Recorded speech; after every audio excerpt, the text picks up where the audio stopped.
badge is better than having some heart. Okay, look now, look how they running. They beating white people down just to show us what's coming, or to show us we nothing, or to show us we only welcome when singing or balling. You shut up and dribble. Word, look. Hey everybody, I'm Carrie Champion. Welcome to We the People. So today we are having a very candid conversation with athletes and artists who want to make sure that you use your voice to vote. Voting is your voice. So we have so many different issues that have happened in this country. It's really, truly unprecedented time. So I'm looking forward to these conversations. I think you'll be educated as well as entertained, but most importantly, informed. We have morethanavote.org, whenweallvote.org, and fairfight.com. Those resources are imperative as we try to change our future.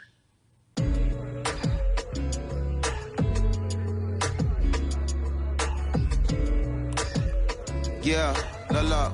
There's no way that we can talk about hip hop or even the fact that we want to talk about activism, black voter suppression, without bringing in this guy straight from Port Arthur, Texas. We are talking about Bun B. He is an activist, a scholar, and an all-around gentleman. Thank you so much for spending some time with us. Bun, I don't want to start heavy, but I guess I have to, because that's where we are in the world today. It's heavy as hell. And when you think about what needs to happen in this country in terms of change, what's the first thing that you think of? Equality. That's pretty much the first thing that comes to mind, right? Black people need to be seen as equals in this world. You know, we had to fight just to be recognized as a full citizen in this country and not 3/5. The world is now seeing what we've known for so long in the culture and in the community. The one way that we can fight is obviously voting. Talk to me about what voting means to you. I hear people all the time talking about one vote doesn't matter and that voting doesn't make a difference. If that's true, why do they work so hard to suppress the black vote? Because they understand the power of the vote. And so it's time that black people collectively also understand the power of their vote. And not just on a national level, because a lot of times we only have this conversation every 4 years. People need to be very much involved in their local politics. They need to understand who their elected officials are, where they stand on issues that affect you. And you need to use your vote to either support the ones that care about you and your condition, or to elect people who do. A newer initiative that we're dealing with is educating felons, right? So in the state of Texas, if you're a felon, right, if you've been to jail or to prison, but you're no longer on probation or parole, you have the right to register to vote. Another thing that was just brought to my attention, there's an initiative called Orange, which is happening not just in Houston, but all over the country. If you're in jail currently during pretrial, but you have not been convicted, like you're still in jail waiting for your day in court, you are still eligible to vote. And you said something so key. They work so hard to hope that we stay uninformed, but more importantly, to suppress the black vote. If you could do one thing with this message that we're trying to send today about how important voting is, what type of images would you like our people to understand and see when they go to these polls and vote, or when they cast their ballots? I think the images that we've all seen, you know what I'm saying, for decades in this country, if not centuries in this country, we've seen black people oppressed, we've seen black people attacked. So every time you look back and you see those old black and white images of people of color being attacked by dogs and people of color being sprayed with hoses, that's what they were fighting for. Back then, they were just fighting for a chance to vote. People like Martin Luther King Jr., people like Malcolm X, these people died to help us be in a position to have the power that we have now, which is to be able to cast a vote and make a decision about the people that have controls over our lives. So, I mean, if you in your own community need a reason to vote, look at a person like George Floyd. If the people in your city are not open to police reform, are not open to having a conversation about defunding the police, are not open to issues concerning economic equality, judicial equality, and racial equality, right? If they're scared to say Black Lives Matter, you have the power to put people in those positions who do believe that Black Lives Matter, who do believe in racial equality, economic equality, judicial equality, right? Who see us as human beings. And if the people in your community don't feel that way, vote them out. It's that simple. It's just vote them out. We don't have enough time to sit around and hope that people change their minds. Yeah, Bun B, you point out something so important. We have the power. And that is in our vote, and that is with our voice, and that's how we use our voice. I think of where we are right now. People say this is a particular moment, but it is a movement, not just a moment, it is a movement. Why, in your opinion, was it George Floyd's death, why was that the chosen brutality for people to say, oh my God, Black people are still oppressed in this country, and it is not fair? I think it's twofold, Carrie. In so many different encounters between people of color and the police, there simply is no proof of what happened in the interaction. And so what happens is in a court of law, it tends to lean towards the policeman's point of view, right? In this case, we saw very clearly what happened. I think the other thing is due to the fact that everyone was at home, basically, during this time period in relation to the coronavirus, you couldn't avoid it, right? It was on every television station. It was on every social media platform. Everywhere you turn, you were constantly hit upside the head with this message. You see in the interaction that this man did nothing to deserve what happened. That's right. That's so well said, because if you think about it, in the grand scheme of things, it wasn't worth it, and he didn't have to lose his life. I think that you touched on something that a lot of people talk about, and that is now defunding the police. That has been such a huge conversation, but there's so many misconceptions around defunding and dismantling. If you will, educate the audience. All right. So most people, when they hear the term defund the police, they tend to think of, oh, they're going to take away our police department. Nothing could be further from the point. Defunding the police means that in certain communities, even Houston, take for example, we had over $1 billion allocated to our police force. Now, what is that money being used for? Some of that money tends to be allocated towards riot shields, right? Pepper spray, right? That kind of thing.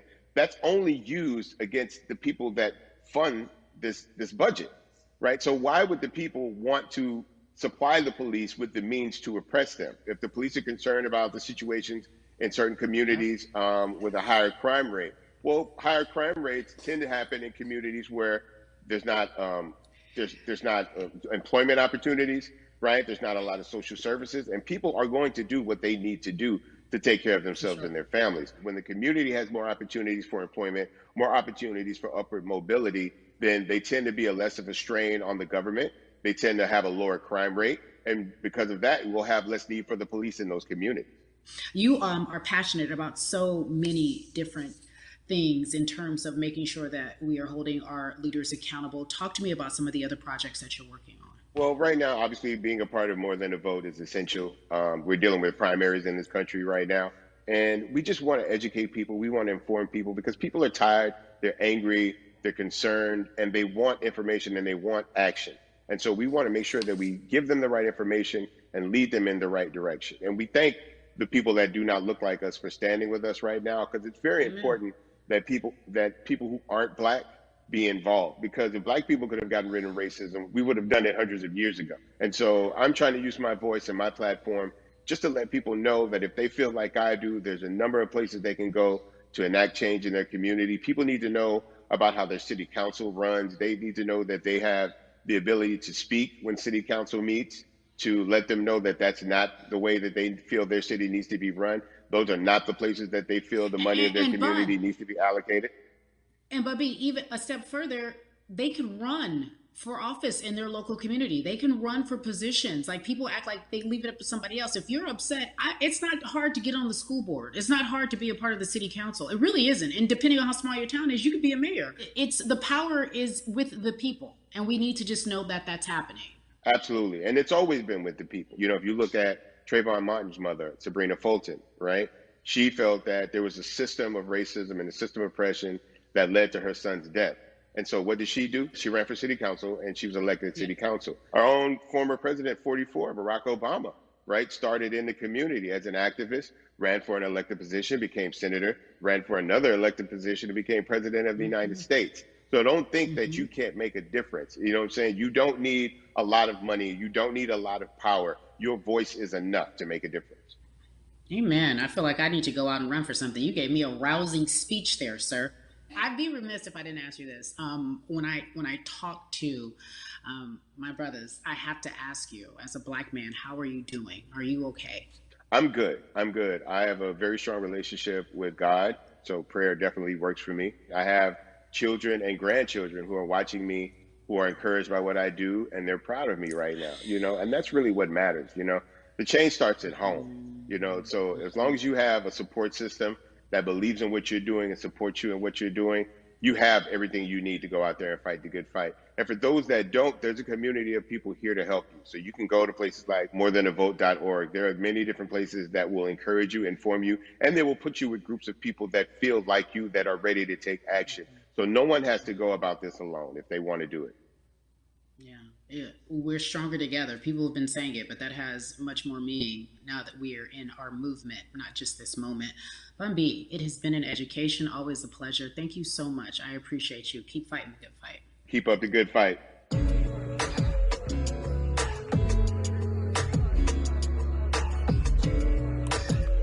Yeah, la. So our next guest, I have to admit, I'm a fan, but there are so many different people that we could talk to, and I thought it was so imperative that we speak with her. You know her as Molly on the huge, successful show Insecure, HBO's Insecure. She also has a comedy special highlighting her Nigerian roots, and she's an amazing podcaster. Let's welcome in Yvonne Orji, everyone. You have such a beautiful way of making things funny, giving us our medicine with some candy, right? The humor and the healing. You bring all of that to your space. And right now, as you look across this country and how everyone is so broken and so upset, if it's not social injustice, it's the pandemic, it's depression, it's unemployment, the list goes on and on. How are you doing, quite frankly? You know, I'm rediscovering self in a way that is hard, but necessary, that will lead to ultimate joy. I know it sounds like a lot, but no, I think I personally think that God put all of us on a global timeout. Like we just, America hasn't done as good as other people when it comes to timeouts because everyone else is out playing at recess, and we're still in the principal's office hoping and wishing we can come out. But I think that if we settle into the timeout and really learn the lesson that we're supposed to learn from this season, I think we'll emerge better. We'll learn how to play well with others in more ways than one.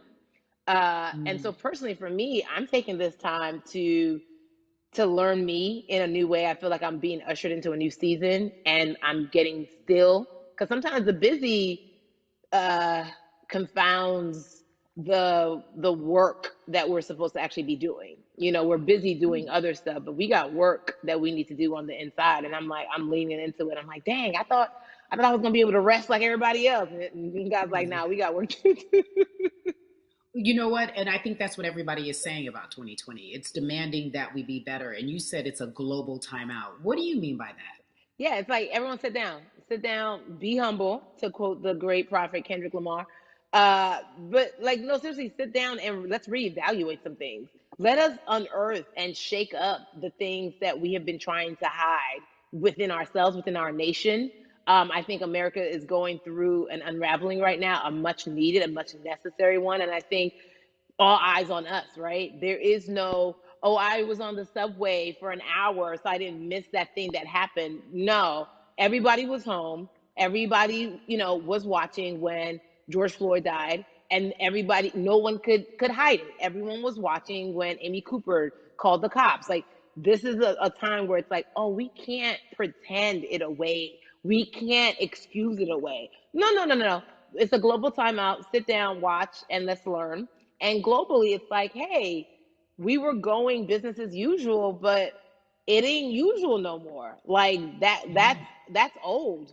Anytime change occurs, it's very uncomfortable. And so right now we're sitting with we're getting comfortable with the uncomfortable. The minorities, we've been comfortable with being uncomfortable, because that to me explains just the existence for whatever we want to do, how we break into our careers, how we live our lives, how we find ourselves one of the few or one of the first. And that's a lonely road. When you look at, and when you talk about this global timeout, everybody had to pay attention to Amy Cooper. Everyone had to pay attention to George Floyd. How is that helping us as a people, as a country during our global timeout? I think, well, one, we're not minorities, Carrie. You already know it. It's like these labels that they put on us. It's like the same way of saying like black on black violence. Also, there's no white on white violence. It's branding. Yeah, right. It's all branding. Yeah, you're right. It's like white people kill white people every single day. So no, there is no black on black violence. And if you say black on black violence, well, then let's brand white on white violence. Like, I watch Investigation Discovery. Ain't too many of us been featured. So, I just even like, but to answer your question, what does that do? I think what everyone expected is what has happened in the past when the world was still open, right? In that, okay, you had everyone from Trayvon Martin to Castillo to Sandra Bland. You had all of these lives lost, and Black people made some noise. We rioted, we got out in the streets, we started the Black Lives Matter movement, all of those things. And then white people kind of just like, oh, let's give them something. And then it's just like, is it over? It's like Oscar is so black. Okay, good. We gave some Oscars. Are we good now? Like, are we even? And it's now it's just like, oh no, no, no, no, no. This is not about like a band-aid. It's like, yo, we might have to amputate the leg a little bit, but it's all right because by amputating the leg, we're gonna save the body. And so I think that's what's happening now. Like, America is realizing, like, oh, Black people aren't just making a little bit of noise. Like, the protests are still out. The conversations are still being had. The change is still being demanded. And I think they're seeing, oh, this is not going away. And no, it's not, because we need systematic change. What a beautiful way to explore what is happening and describe our country. We might have to amputate the leg, but that's to save the body. That's what's happening right now. That's beautiful, Yvonne. And to that end, I have to ask you this, because the way that we do that, we use our voice. And our voice right now in this world, in this country, is our vote. And everyone talks about voting and how important it is, but I feel like more than ever, we understand that it's not just about voting every 4 years for the man in office. It's about your local elections. It's about the mayor. It is about the district attorney, the people who have the power to bring charges against police if police brutality is an issue in your community. If you care about your school district, you can run for the school board. I ask this of you, right? Your parents are from Nigeria. You are Nigerian. You talk about that very lovingly. What does voting mean for you? I think voting is power. I remember, I became a naturalized citizen back in the 90s when, because I was still a minor, my mom naturalized, and so we were able to do it under her. And just even that power of, like, we're American citizens and all the access that we have by being citizens, one of those accesses and those access to power being voting, it's a big deal. It's a big deal because not only do we have the opportunity to be in this country, but now we can be of the country. We can be of the systems. We can be of the rules. We can be of what it actually affords. But I think, going back to your earlier comment about just the setup of systems, I think we are done a disservice, either it's schools or whatever it is. And I'm not putting teachers on blast. I think teachers do a phenomenal job, but for some reason, we do not, and give them all the raises. I know too many parents who are like, this child of mine, I do love them, but hey, where can I drop them off? And I do think that there is a disservice done because, again, when we talk about them, to your point, we talk about every 4 years. It's important to vote for the presidency. We don't realize, like, oh, snap, we actually can vote about, like, how much our libraries get. It's like small things like that, but they make a big difference. When you think of voter suppression in this country, what does it look like for you? It's the systems. When we talk about voter suppression, we also talk about systematic racism, right? It's all the systems that set up. And we've normalized, okay, maybe your job will give you a half day, or maybe, you'll be able to get this luxury. It shouldn't be a luxury. It should be built into the system. It should be built into the fabric of how we vote. But maybe you'll be able to get this luxury in order to enable you to go vote. Think about everything disenfranchised, marginalized Black person has to endure in a day. So in a day, you need to get to work. If something happens to your car, if something happens to your childcare, if something happens to, there's so many factors along the way that can send you into a tailspin as an American. And then you add on as a person of color. If you're just trying to get to vote and you already have to go through all of these hurdles and hoops in your everyday life, imagine the one day when your voice really is supposed to matter the most in this country. But then you also see all the times that you tried to have your voice matter, and then it's been shut down, repressed, told it doesn't matter. And then you're kind of like, what's the point? How do we keep hope, though?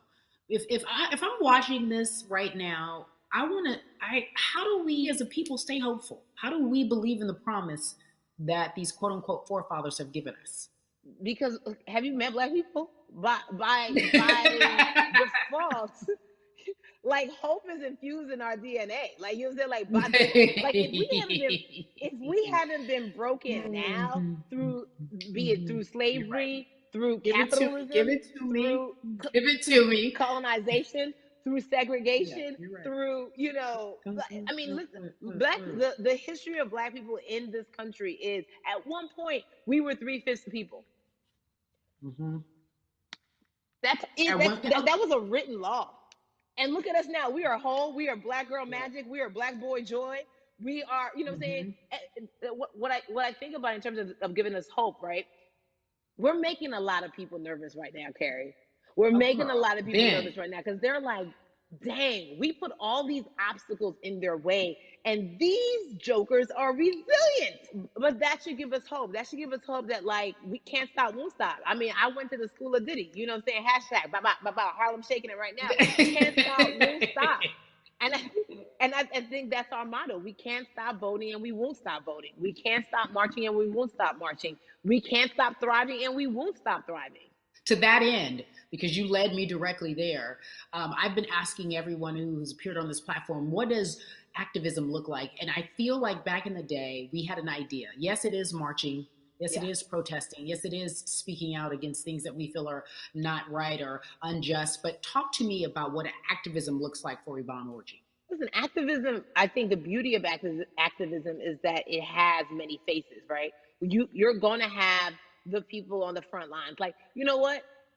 Martin Luther King marched, but there were a lot of women who were in the homes like, hey, BT Dubs, when they come back, this is how we support all the people who are marching on the front lines. And we're going to be here doing what we know to do best here. And you know what? Somebody needs to bail them out of jail so now we need to be in the community, getting money or whatever it is. So it's like everybody has a position to play. And so play your position like a shortstop, bruh. So whoever you are and whatever you do, play your position. So activism could look like, you know what? I'm not the one that's built to be on the front line, but you know what? My pockets go deep. So I'm gonna support the people on the front line. I'm a comedian. Black joy is a form of activism. There's always a call for entertainers or celebrities that have the platform to do something. Why aren't you speaking out? I'm not a believer in thinking that it's mandatory. Like you said, everyone can be an activist and be activated in different ways. But talk to me about the connection. Talk to me about the marginalization in your world and how you feel like it even inspires you to say more and use your platform to do more. Beneath the surface of what we do, like Niecy Nash says, it's the who. Right? The who is the person who's going to be like, hey, let me call this out. Either blind racism in terms of overt racism, in terms of ways that we can be better, in terms of ways that we can actually be more uplifting to the community that you may not even realize that you're serving. Before I let you go, talk to me about the urgency, in your opinion, for people to vote, our people to get out and vote this coming election. Yeah, I mean, guys, if you think you're tired now, I'm telling you right now, we cannot take this sitting down. We can't take this jokingly. I understand that it may be hard to figure out who to vote for, but at the end of the day, we got to vote for our families. We got to vote for our legacies. We got to vote for continued progress. We have to vote for upward mobility. We have to vote for equality in a way that is long lasting. And if we succeeded before, we can do it again. You talk about the hope. This is the time. This is not the time to give up. This is not the time to pretend a way that we haven't made progress. We have. There's still much more to be done. And you know what? We might have to get to a point where we pass the baton to our children and our children's children, but we still have work to do now for that generation. Yvonne Orji, you are everything. You are Molly, but you are not Molly, but I love you so much as Molly on HBO's Insecure. You are an amazing podcaster, Jesus and Joloff. Shout out to Lovey. And then we also have movies. Like you, The World, you're a model, a cover model. Also, wait, don't let me forget your hugely successful stand-up comedy special on HBO. Girl, you're doing it all. And I am so grateful. You're truly the dream, not just the American dream. You're the black girl, brown girl, do it all dream, the immigrant dream, everything. You're a beautiful, beautiful soul. I really, really mean that from the bottom of my heart. Yvonne Orji, ladies and gentlemen, nothing but the best and excellence personified. Thank you so much, my friend. I love you so much, Mama. Mwah.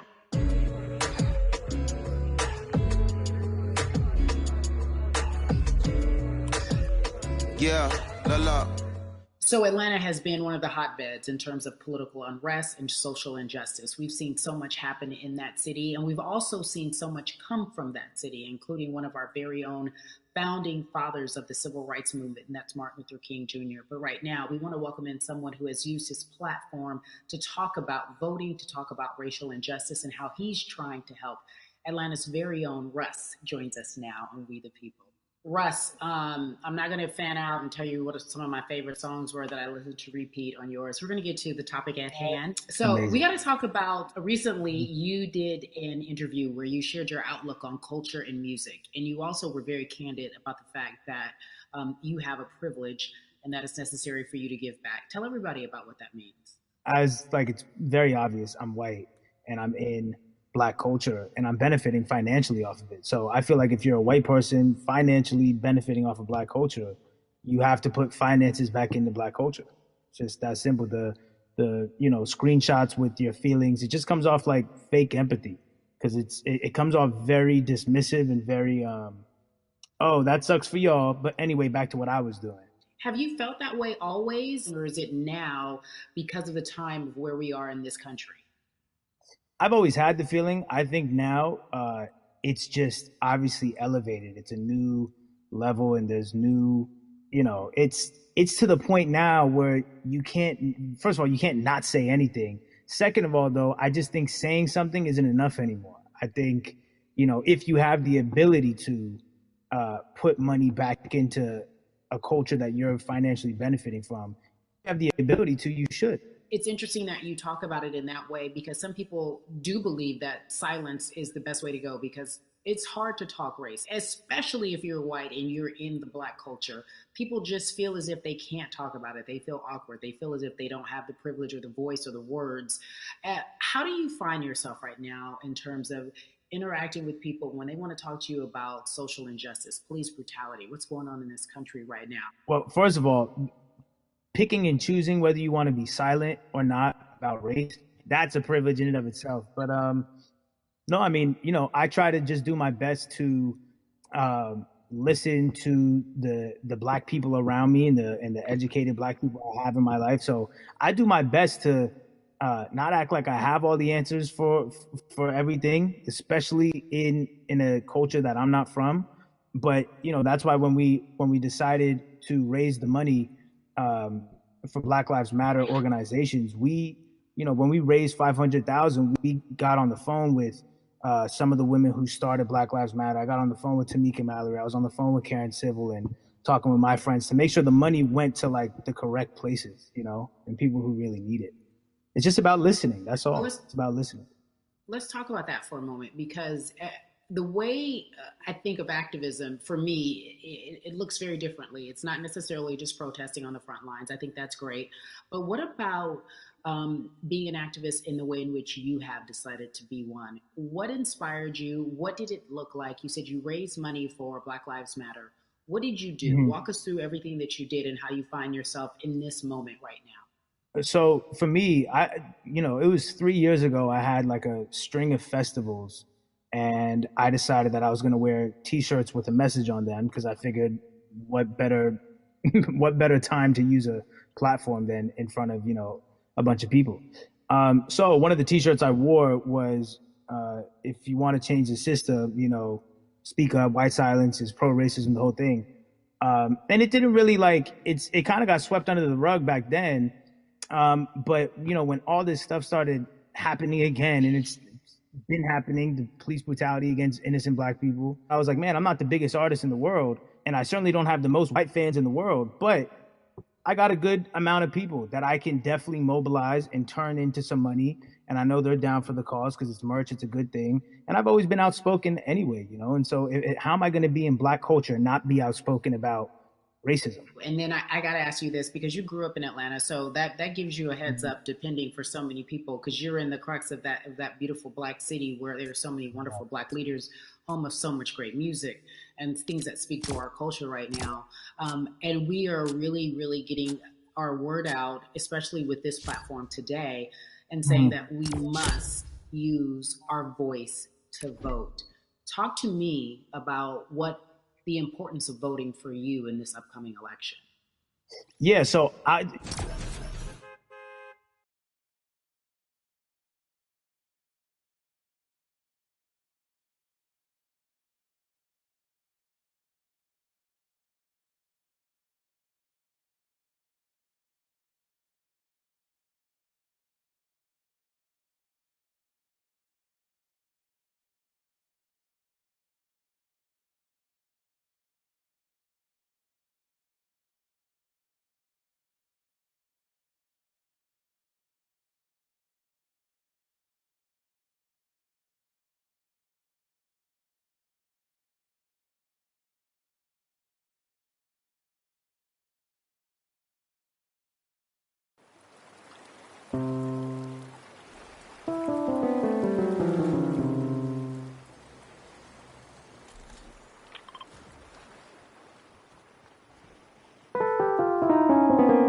in that moment, I think me along with a lot of other people just kind of was like, all right, like words are simply not enough anymore. We gotta do something, whether it's raising money, whether it's voting, or all the above. Like we gotta do something, you know. And I'm ashamed that it took that for me to be like, I need to raise money and I need to vote. You know, it's a shame. And I don't know, I guess it snapped a bunch of people out of it, you know. And even if you were vocal and whatnot, it's time to actually put your money where your mouth is. It's time to go vote. You know, it's time to just stop talking about it and be about it, you know. And it's been time for that, but like I said, you know, I'm ashamed that it took me this long to actually really, really be about it, but I'm here now. So Russ, we all know that this is going to be your first time voting. Tell me what that experience is going to be like for you in terms of what you're excited about. I think, you know what it's going to do for me? It's going to let me know that I'm contributing to something bigger than myself, and I'm actually putting my money where my mouth is, and I'm being about it. Because, you know, for so long, and I know I'm not alone with this, but, you know, standing on the outside and just screaming about this and that, and this should change, and it's like, all right, but did you vote? You know? And so you know, I know it's going to feel good to know that I played a small role, you know? And that's the problem. I think the mentality of like, my vote doesn't matter needs to be changed to my vote, albeit small, does matter. It's a role I'm playing. And if I play my part and you play your part and he and she plays their part, then we make a difference. But you know, it'll feel. I have a feeling it's gonna feel very, very bigger than me. I mean, I think when you realize that giving actually feels better than receiving, that's when you start wanting to do your part and contribute. So, voting is an easy way to give. You know. Yeah. To whom much is given, much is required, and you have been given a huge platform, and we are so grateful for you, Russ. Philanthropist, artist, community activist, first-time voter. We appreciate you for doing this, okay? Thank you. I appreciate y'all.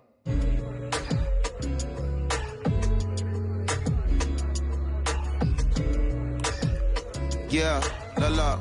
So, cities like Atlanta and Chicago have been at the forefront of the discussions, especially now in this country when we're talking about COVID-19 and systemic racism, as well as police brutality and what we can do in this country. Again, we're continuing our conversation, letting you know that your voice is your vote and your vote is your voice. We can change where we are in this country. Currently, I'd like to welcome in Chicago Cubs right fielder Jason Heyward. I appreciate you. I brought in Atlanta and Chicago because I know you grew up in the metropolitan area of Atlanta, more specifically McDonough, let's be technical. And you have been very vocal throughout this entire time in terms of what our country's been experiencing. Let's look at the past month and a half, if you will. What has been the hardest thing for you to deal with? The hardest thing for me to deal with, Carrie, this last month has just been going from the virus shutting everything down to us being called to action. We've had multiple police brutality situations. We've had people protesting, wanting to get the message out. But I really realized that I need to be a part of the positive message and make sure that doesn't get lost in all the chaos going on, for people to actually hear from a reasonable, respectable person who cares about everyone involved. A reasonable, respectable person who cares about everyone involved, which leads us to More Than a Vote. It is a beautiful collective of Black athletes and artists. You are a part of that. Talk to me about why that's important for you right now, and this be a part of that collective. To me personally, it's important to be a part of that because I've somewhat used baseball and my craft as an excuse to not get more involved in voting. But I can't any longer use baseball and work as an excuse not to get educated, and not also to show people, like, at any moment in time, any walk of life, we can make a difference. So tell me in your words, what does activism look like for you? In my words, it looks like LeBron James, the biggest athlete right now on the planet, speaking up and breaking the ice for everyone. But I think for the first time, people see and hear from us. So now we have white teammates, we have other people speaking up and realizing, okay, like, this is how we go about doing this. And to me right now, social media, athletes speaking up, entertainers speaking up, like we're trying to do with More Than a Vote. You said something I thought was so key, because covering sports for so long, I know that it's tough for Black players specifically in Major League Baseball to talk about how they feel. Adam Jones did it in a very eloquent way early on, but there are very few that are vocal. You said you all were afraid. Why use that word, and why were you afraid? You was afraid because in 2019, there were 68 of us total. And there are 38 teams. There's 25-man roster on each team. There's a 40-man roster, which is on each team as well. And there aren't many of us. So we're outnumbered in that sense, but not always in a negative way when it comes to our teammates and our clubhouses. But to get to this point, you have to move a certain way. You got to be careful what you say. You can't ruffle feathers. You can't come off in any way. Much like other Black entertainers, much like yourself, probably having to live through life every day. But to get to the highest level, you got to button up. You got to be seen and not heard. So baseball is, like I said, it was time for us to try and speak up and make a difference and show it's okay to do so, because we can't be quiet any longer. That is a button up, be quiet, be seen but not heard. That is an expression that a lot of Black folks can relate to in whatever aspect of professionalism that they experience, especially if they don't work for themselves. They just feel that. That is also a socialization that we have as Black folks, especially, like you said, if you want to get to the higher level. And for so long, I felt it bubbling right underneath the surface that so many of us who were in whatever positions we were, who had platforms, were tired of pretending and looking the other way and spending so much time making others comfortable while we were uncomfortable. Do you feel that this is the type of movement that is sustainable, or is it just for a time? No, it takes everyone joining in on the conversation. And right now, I feel like more than ever, there is little things as possible to distract from bigger issues. And we saw on draft day, we saw our president, Theo Epstein, holding up the sign saying Black Lives Matter and wanting to include the rest of MLB in that. But now we're having those conversations as well. So I definitely think this is sustainable. And it's not always just going to be the popular thing to do. This is something that people want to get right because they know we care. Jason, you said you think it's sustainable, that what you're seeing, especially with your colleagues in baseball, that this can be something where you're feeling more comfortable, feeling more safe to share how you feel about social injustice and police brutality.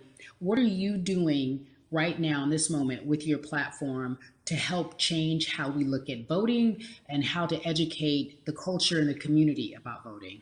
Well, first, what I'm doing, Carrie, is joining up with More Than a Vote and joining up with other athletes and entertainers to get that message out and use our platform in that sense as a group. And try to create a brand with this to make it something that's not just about the election coming, make sure that it's about people getting educated for years to come and figure out where to vote and how to vote.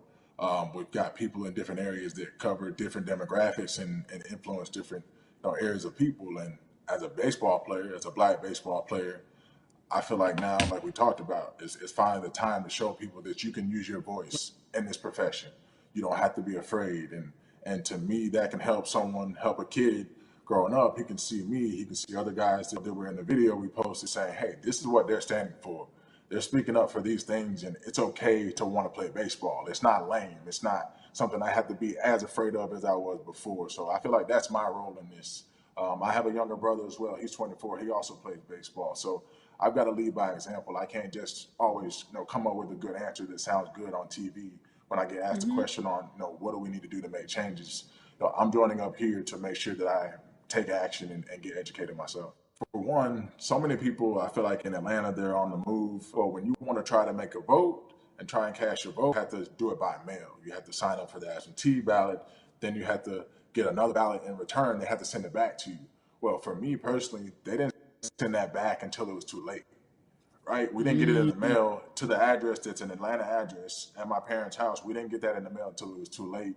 And then from other friends and family that are still in Georgia right now, I just hear about them being held in lines too long and trying to get off work. And we know how it is for any family, but let alone a Black family in a city or in the suburbs trying to take care of their family and trying to provide for them. You try to get off work, and then you're like, wait a minute, you start looking at the clock. It's like, oh, this is not going to happen today, right? And so I saw, Mayor Keisha Bottoms, reach out via social media to people and say, hey, I'm going to address these issues right now. I need y'all to stay in line to cast your votes. Keep hanging in there. So to me in Georgia, that's what that looks like. Well, it's interesting that you even bring that up because there have been all these images specifically from Georgia, because that's such a battleground, where you see people, especially when it came to the primaries, doing whatever it takes. And this is real life voter suppression that you're talking about. It's been happening for decades. It's not fake. What you're saying, these examples of sending you your ballot too late after the fact or shutting down the polls at 6 o'clock while people still are in line, that's a real life issue. There needs to be some type of change. And I think that what we're doing right now is fair. But the idea of voter suppression, do you think that is well known, especially with folks, within the generation, your generation? I think it's known in our communities, right? I don't think it's spoke on enough. I don't think there's been enough light drawn to it. Bring it to light. Let people hear about it. Let people learn about what that looks like. And get more people to say, okay, look, like this is going to happen. We have to expect this, and we can no longer make the excuse. We can't say they didn't warn us. Jason, everybody knows, or it feels as if everyone knows that the time is now. America's paying attention to us. We have their eyes. We have their ears. If you look toward the future, what are you most excited about in terms of seeing a change? I'm excited about how fast the word is traveling. The word is being spread right now. The biggest athletes, the biggest icons, biggest entertainers are doing their part, but I'm also seeing people out there on the streets doing their part. When so many things got lost, could have very easily got in the commotion when it came to protests, and you saw rioting, you saw looting. People still stood their ground, and people still went out there and said, look, we're doing this for the right reasons. We're going to come together. We're going to use drones. We're going to use social medias. I feel like this is a new wave of getting things done the right way and just spreading the message. You're right about that. And you're right. People are spreading the word unapologetically. We out here. We doubling down. Thank you so much. I appreciate you. Right.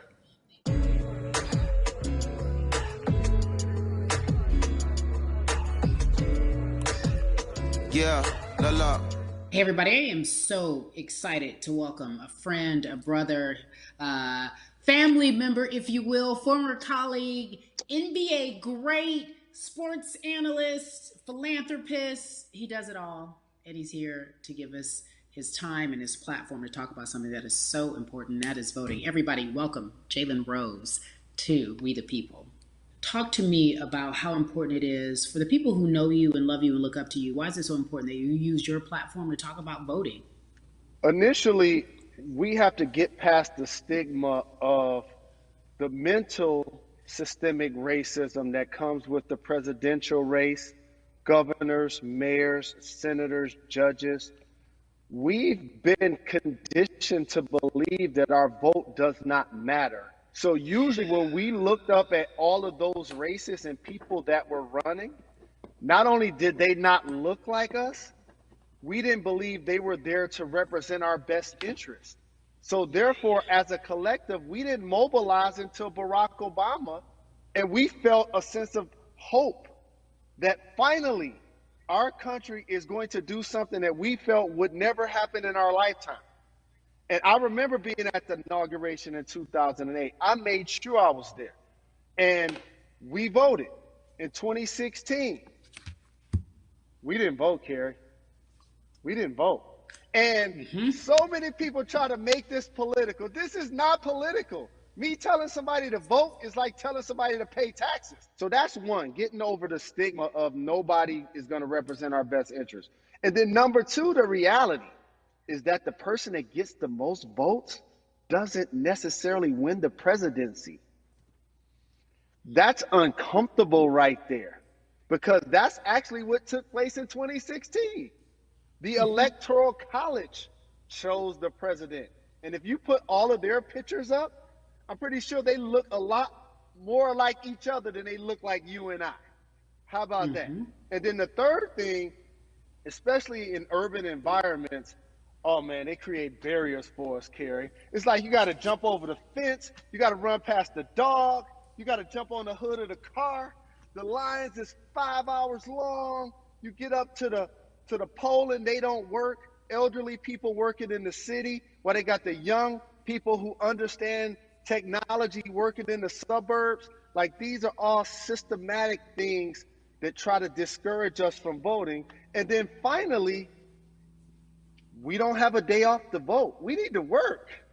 So we don't get a day off. It's going to be a full day, and I got to work to pay my bills. So you know what I'm going to do? I'm going to mail in vote. And you know what you want people to realize? That counts too. So your vote will be counted if you're able to mail it in. So those are a few things that I hope that we can do and mobilize. And shout to LeBron and his team. Shout to you and everybody involved. We will make a difference. Well, let's talk about more than a vote. There is a Black collective of athletes, of artists coming together and saying voter suppression is a real deal, especially in the Black community. When you just talked about, I got to work, so I can't go vote. And then when we do get in the booth, just in case we don't have to work, do we know who we're voting for? Not only do we have to vote, we got to be educated. And it's not always even about the man who's in office or the woman who's in office for president. It's about your local elections. It's about the people who are your DAs, your state DAs, like the people who actually make change in your community, who will change police brutality, who will make sure that your community is taken care of, who will defund police and hope that they can help you in stopping police brutality. So talk to me about why you decided to be a part of More Than a Vote and what it actually means. Well, it means a lot to be involved with such an impressive collective, as you mentioned. And I said this multiple times, and I know it can be uncomfortable when I say it, but a lot of times we have to get to the root of the issue before we find a solution. And the quote was, I wish America loved Black people as much as it loves Black culture. And this collective, by the way, represents in a lot of ways what's encouraging, but also sometimes disappointing about our role as Black people in America. Because we were brought here as labor and to entertain. And we use those vehicles to get paid and move to the suburbs and be the idols of white kids. And so now that we have this collective, I would say Sports and entertainment represent the most powerful group of black men in the United States. I'm talking about money, power, celebrity, the ability to mobilize, community involvement, their leadership, their intellect. And so to have all of us pull it in the same direction at the same time for anything that we're passionate about is going to be a difference maker, but it's definitely going to be a difference maker in the 2020 vote, because we're going to make sure we inform everybody that they can let their voice be heard, and failure is not an option. Jalen, what does voter suppression look like to you? A perfect example took place recently, Carrie, in Kentucky. It was 6 p.m. at night, and so many people were standing in line enthusiastic to vote. And you know what they did? Locked the doors. And you know what the people did? They continued to bang on the doors, continued to bang on the windows. They continued to let it be known they were not going to leave the premises until they got a chance to vote. And you know what ended up happening? They opened those doors and allowed those people to vote. So do not be discouraged. These barriers show you that it matters, and we're here to help you break through them. The same thing with our platforms and voices, Carrie, because you know what's going to happen. At some point, Breonna Taylor is not going to be trending anymore. People are not going to be protesting anymore. But it's still up to us to keep making sure that our voices get heard, and this is one way to do so. Right, and that is a form of being activated, being an activist. It doesn't have to be protesting. It doesn't have to look like what you think traditionally activism looks like. It's voting. It's that simple. We now have to understand, like, this is a critical mass moment for this movement to continue to hold up as much steam for as long as possible. And that's what this collection is going to hopefully allow for that situation to happen. Jalen, in today's age of technology, it should be easier to vote. No doubt. It's like we call these devices smartphones, but yet I can't vote from it.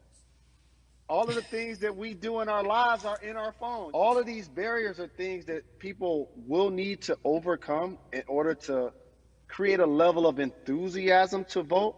And again, this is not political. It's your right to do so. And there's so many times where you feel like somebody may have gotten done unjustly in your community. Pay attention to who the judges are, who's running for Senate, mayor, governor. Pay attention who's running for president. And let's make sure in 2020 we make a difference. Why is more than a vote so important and invaluable in our community right now? Well, because right now, I think we have an opportunity to let our voices be heard louder than ever. Anytime you see the mobilization of white kids holding Black Lives Matter signs, that means there's a breakthrough. Now, what happens with that breakthrough is the next step. You're going to look down in your email, Carrie. You're going to see all of these companies telling you how they're going to work on their diversity, how they're looking themselves in the mirror. They need to make change, just like in sports, right? Look on the field, on the court, all those black players. The further you get up, it's like altitude or a ladder. It gets thinner and thinner. And so a lot of people talk about the system being broken. I hate to remind people that it's not broken. It was built this way. And one of our ways to help change the system is to vote. So that's why more than a vote is so very important, so we can make sure everybody participates and gives themselves an opportunity to let their voice be heard. I think it's interesting because you talked about black men being very powerful in the U.S. if they're athletes and entertainers, because for so long those have been the only avenues traditionally to create wealth. The NBA season comes back. What are your feelings on the season coming back? In the midst of everything that is happening? I think you'll see players challenging the establishment more. You're going to see them saying, okay, if you have all of these marketing and promotional deals, how many of them are with minorities? How many people are you employing, NBA? What about certain teams? Who do you have as a minority owner? Or what about the candidates that you have for positions of power? NBA players have proven as blacks that they are now movers and shakers in the game. They're now the dog, not the tail.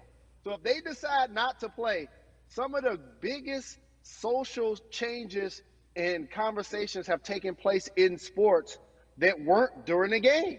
Colin Kaepernick was before the game. The Ali Summit was a press conference. So they could mobilize if they chose to. But if you do play, challenge the league. Black Lives Matter on the jerseys. Continue to make sure that every time people are watching the game, they're also seeing the movement happen. Jalen, I appreciate you because you are always entertaining and informative at once. I really, truly am looking forward to the NBA season. Thank you for working with More Than a Vote because your voice, your platform, all of it is needed, my friend. Be safe, okay? Yes, ma'am. I love and appreciate you. One call away always. Thank you. Love you, brother. Love you too. Every conversation that we had today, I hope was helpful for you. I am so grateful to everyone who came on with me to talk about what's going on in our culture and how we need to change. Huge shout out to Jalen Rose, Bun B, Jason Hayward, Yvonne Orji, and Russ. Their words were inspiring, but also important and invaluable. I hope your phone is full with all the information that we've been able to place in front of you. Again, you need to check out these resources because they are so important because we want you to vote. That is your voice. It is important. We, the people, want you to vote. So go to morethanavote.org, fairfight.com, and whenweallvote.org. Again, thank you so much for joining us and paying attention because this message, again, is invaluable. I'm Carrie Champion for We the People.